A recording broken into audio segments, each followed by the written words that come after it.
Assalamualaikum warahmatullahi wabarakatuh. Mari kita lanjutkan pembacaan kitab Al-Adabul Mufrad dari hadis yang ke-666. Muawiyah bin Abi Sufyan radhiyallahu anhu di atas mimbar. Ini berarti sedang khutbah, Pak, ya. Di atas mimbar itu maksudnya sedang khutbah. Muhammad bin Ka'ab Al-Qurazi radhiyallahu anhu mendengarkan Muawiyah mengucapkan di atas mimbar, innahu la mani'a lima a'taita. Sesungguhnya tidak ada lamanya, tidak ada yang mampu menahan lima a'taita terhadap apa yang engkau, ya Allah, yang engkau berikan. Kalau Allah mau memberi sesuatu kepada satu makhluk, siapa yang Allah kehendaki, tidak ada yang mampu menahan. Apakah itu dalam bentuk karunia-nya, karunia Allah, dalam bentuk kedudukan, begitu juga kekayaan, kesehatan, ketampanan, kecantikan, dan semua bentuk karunia Allah yang ada di atas bumi ini, tidak akan ada yang mampu menahan apa yang Allah ingin berikan kepada siapa yang Dia kehendaki. Wala mu'tiyah, dan tidak ada yang mampu memberi lima mana Allah, apa yang Allah tahan, apa yang Allah halangi, tidak akan ada yang mampu memberinya. Kalau Allah menahan kesehatan untuk seseorang, walaupun semua ahli kesehatan dan dokter di permukaan bumi ini berkumpul untuk mengobatinya, kalau memang Allah menahan untuk tidak sehat, ya sudah, dia harus meninggal. Begitupun yang lainnya. Wala yanfa'u, dan tidak bermanfaat dzal jaddi terhadap orang yang memiliki kemuliaan, minhu, selain darinya, selain dari Allah. Al-jaddu, kemuliaan selain dari Allah, tidak akan mampu memberikan manfaat kepada siapapun di dunia ini. Lafaz ini merupakan potongan zikir. Pertama yang sangat masyhur itu ketika bangkit dari ruku, i'tidal. Berarti ini ada 3 riwayat nih. Yang pertama, ini sebagai zikir mutlak di atas mimbar, tidak terikat dengan waktu.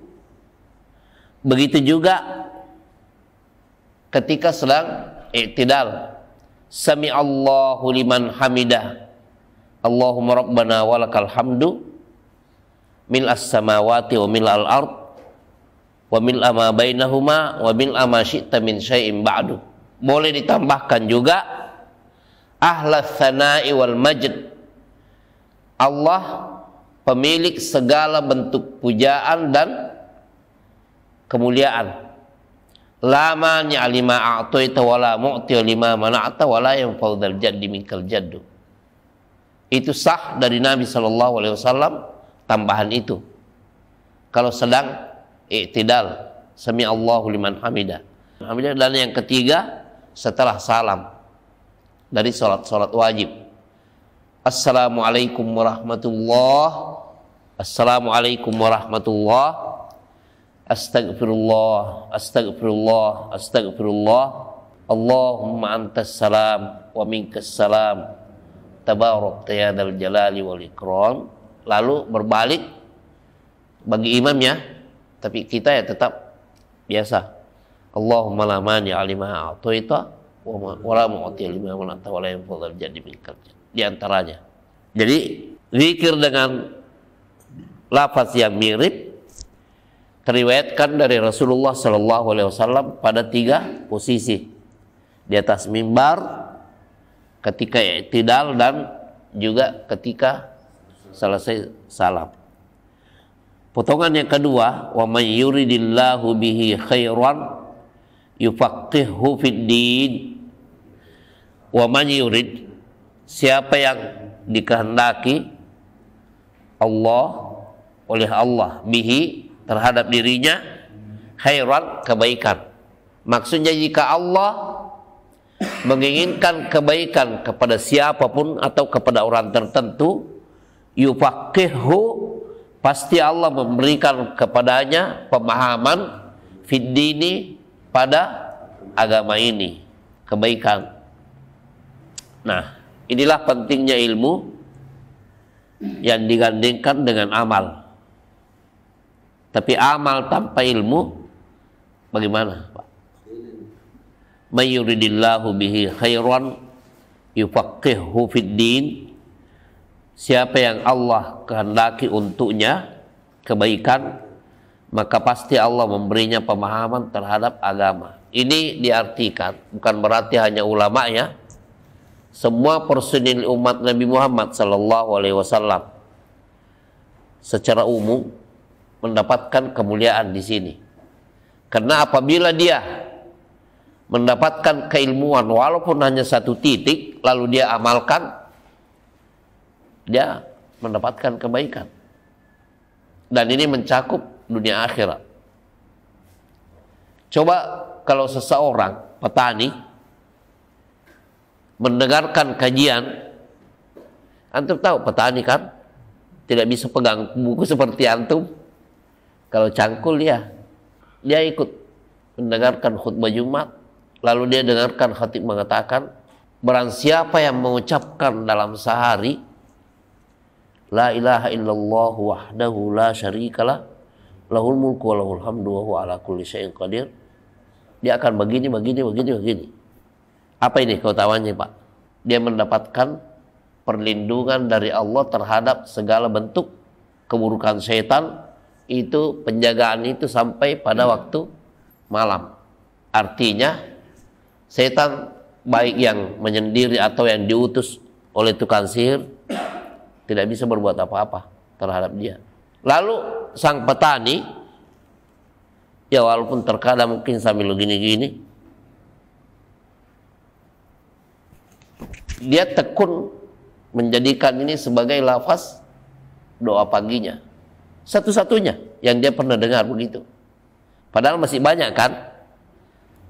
Artinya masih banyak lafaz doa-doa dan zikir-zikir pagi selain yang tadi. Tapi dia tekun itu. Wah, pokoknya 100 kali enak. Dia akui. Ya menjadi kebaikan bagi dia. Walaupun dia mungkin penampilannya juga begitu. Bawa cangkul.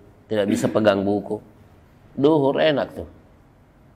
Tinggal mandi di sungai kemudian naik sholat duhur. Datang anak atau cucunya bawa nasi, makan lalu tidur siang sampai menjelang asar. Sholat asar baru turun lagi sampai menjelang maghrib. Nah biasanya petani itu sholat maghribnya baru di masjid dan isya. Kalau duhur asar itu tetap di areal persawahan. Makan siangnya pun di sana sama ngopi-ngopinya. Mayuridillahu bihi khairan yufaqihu fid din. Ini pentingnya menggabungkan antara ilmu dan amal, walaupun keilmuan itu cuma sedikit. Mendengarkan bahwa menggibah haram hukumnya lalu dia selalu menahan diri untuk membicarakan keburukan orang, itu kebaikan. Tidak perlu bergelar sebenarnya kalau mau menjadi mulia di sisi Allah. Cukup mengamalkan yang sudah pasti. Ingat yang sudah pasti, Pak ya. Apa artinya yang sudah pasti? Yang berdalil. Yang berdalil saja tidak bisa kita amalkan semua, bagaimana mau bikin-bikin lagi? Tambah banyak, tambah beban sebenarnya. Terus kalau kita selalu mau menambah-nambah yang tidak ada menjadi ada yang mampu memaksa Allah untuk memberikan pahala ya terhadap apa yang kita tambahkan itu. Bisa Pak yang memaksa Allah. Nah itulah perlunya keilmuan sebelum bertindak untuk beramal. Tetapi kalau digandengkan antara keilmuan di atas dalil, kemudian pengamalan di atas ketakwaan, itu mendatangkan keberkahan dalam kehidupan dunia dan akhirat kita. Lebih menenangkan. Karena kita selalu punya harapan di sisi Allah untuk diberikan pembalasan. Apapun bentuk amalan tersebut.